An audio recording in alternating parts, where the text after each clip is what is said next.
Hello दोस्तों, good morning. आज की ब्लॉग में आप सभी को स्वागत है। आज मैं और मेरा पार्टनर दोनों साथ में निकल गए थोड़ा सा घूमने के लिए। वैसे तो भुवनेश्वर घूमने का मन बहुत दिन से था, लेकिन काम के प्रेशर और सीनियर की सपोर्ट नहीं था, जिसकी वजह से हम लोग नहीं निकल पाए थे। लेकिन आज मौका था तो हम दोनों ने बाइक से स्टाइल से निकल गए। वैसे तो भुवनेश्वर में घूमने के लिए बहुत सारा जगह है, लेकिन उनमें से खंडगिरी एक ऐतिहासिक जगह है, तो हम प्लानिंग किए खंडगिरी की तरफ जाएंगे। बाकी शहरों की खूबसूरती से हमारा भुवनेश्वर भी कुछ कम नहीं है। और भुवनेश्वर आओ खंडगिरी ना जाओ, ऐसा हो ही नहीं सकता। तो हम बरमुंडा से खंडगिरी की तरफ पहुंच गए। खंडगिरी की तरफ पहुंचने के बाद हम लोगों ने गाड़ी को अच्छे से पार्क किए। पार्क करने के बाद दोनों साथ में हम लोग निकल गए।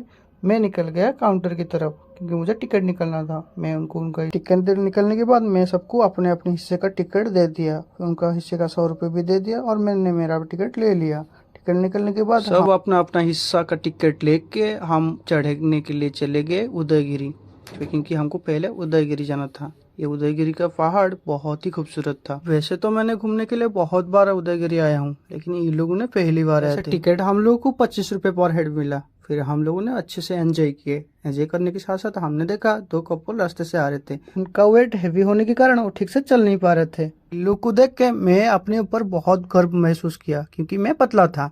लोग मुझे हमेशा चिढ़ा देते तुम पतला हो, लेकिन पतला होने का एक ही फायदा है कि आप कहीं पे जाओ, किधर भी जाओ, कोई रुकावट नहीं है।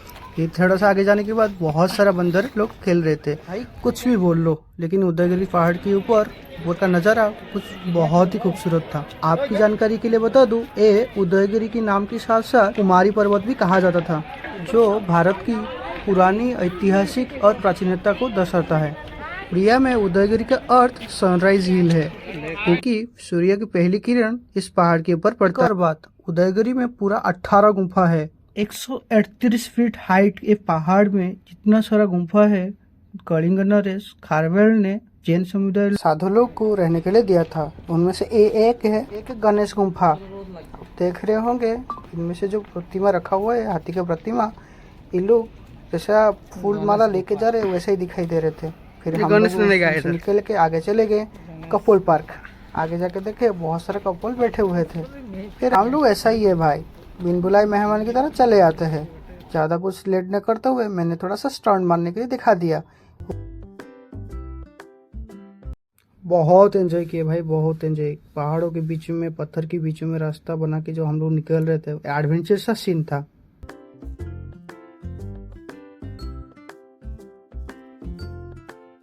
ऊपर जाने के बाद इतना सुकून मिल रहा था भाई, पूछिए मत। आप कभी खंडगिरी आए और ऊपर जाए, देखना कितना मज़ा आ रहा है। मैं तो बहुत ही एंजॉय कर रहा था। अगर आप कभी उदयगिरी आए हो तो कमेंट बॉक्स में ज़रूर बताना। अगर नहीं आए हो तो ज़रूर विजिट करना। यहाँ का गुम्फा और पत्थर पहाड़ों के बीच में रास्ता है, आपको चलने के लिए बहुत मज़ा आने वाला है, एडवेंचर सा फील होने वाला है। फिर मैंने अंदर थोड़ा सा घूमने के लिए चला गया, एकदम राजा महाराजा वाला फील आ रहा था। फिर हम धीरे धीरे नीचे आए। आते हुए हम लोग भी देख रहे थे, हर एक गुफा पे कोई ना कोई बैठ के फोटो खींच रहा था। ज्यादा देरी ना करते हुए हम लोग नीचे की तरफ आ रहे थे। रास्ता एकदम खराब था, तो हम लोग धीरे धीरे आ रहे थे।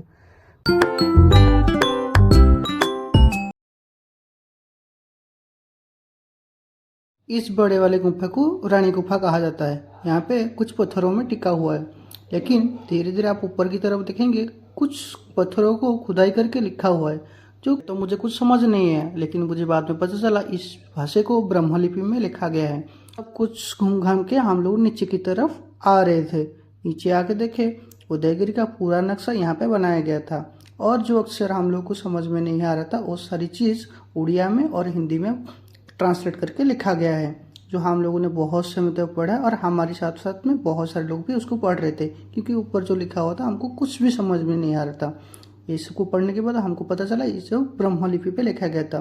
जाने के बाद हम लोग को प्यास लगी। फिर हम लोगों ने सोडा की दुकान में रुक गए। सोडा वाले भाई को हम लोगों ने 4 सोडा ऑर्डर किए। सोडा कुछ खास भी नहीं था, फिर भी हम लोगों ने प्यास बुझाने के लिए सोडा पीने लगे। सोडा की 80 रुपये खर्च करने के बाद में हमको महसूस हुआ सोडा पीने से अच्छा हम लोग अगर पानी पी लेते और भी अच्छा होता। ये सब की कहानी खत्म होने के बाद हम लोग थक मार के घर की तरफ निकल गए। आप सोच रहे हो कि खंडगिरी तो गए नहीं, खंडगिरी की तो प्लानिंग था, उदयगिरी घूम के आ गए, क्योंकि हमको लोकेशन से अर्जेंट से कॉल आ गया था। अगर वीडियो अच्छा लगा तो लाइक कीजिए, सब्सक्राइब कीजिए, अब आगे देखते रहिए।